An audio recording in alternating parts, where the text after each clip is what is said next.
Bonjour, aujourd'hui j'avais envie de parler à propos d'utilisation de coton-tige pour nettoyer les oreilles.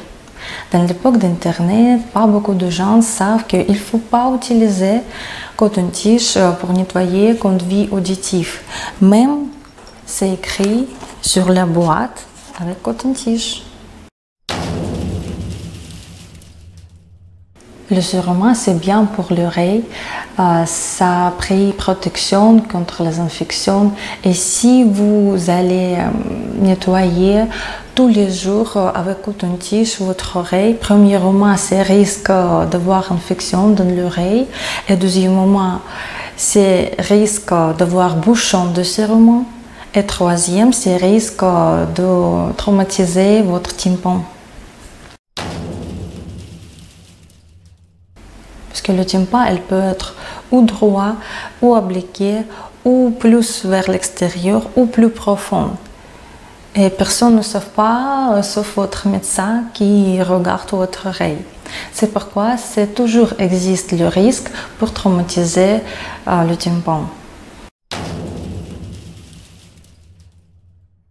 Et à propos de bouchons de surement, plus que vous nettoyez, par exemple, tous les jours conduite auditive avec coton-tige, plus elle devient plus épais et ça risque de voir bouchon de surement. Le surement, elle peut être plus liquide ou plus épais. Et ça aussi existe l'arrêt de prédisposition pour avoir les bouchons de surement. Les symptômes de bouchon de surement sont simples. C'est la sensation d'avoir l'oreille bouchée, ou vertige, acouphène, ou trouble d'équilibration, ou surdité partielle, même totale. Le but de cette vidéo pour vous dire qu'il ne faut pas utiliser coton-tige, surtout tous les jours pour nettoyer conduite auditive.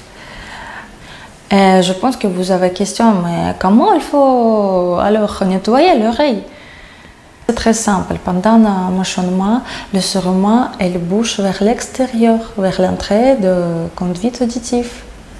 Pendant que vous faites la douche, vous pouvez nettoyer avec votre doigt.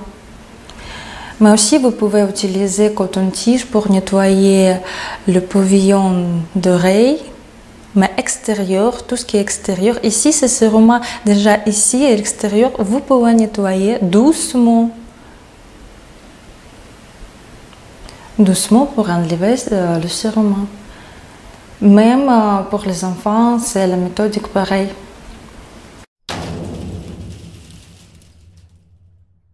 Même il ne faut pas utiliser coton-tige spécial pour les bébés. Il faut nettoyer avec votre doigt, doucement ou avec coton-tige, mais doucement, seulement l'entrée de conduite auditive. C'est tout. Et après, pour les buts cosmétiques, bien sûr, vous pouvez utiliser coton-tige. Mais pas mettre coton-tige dans le conduit auditif.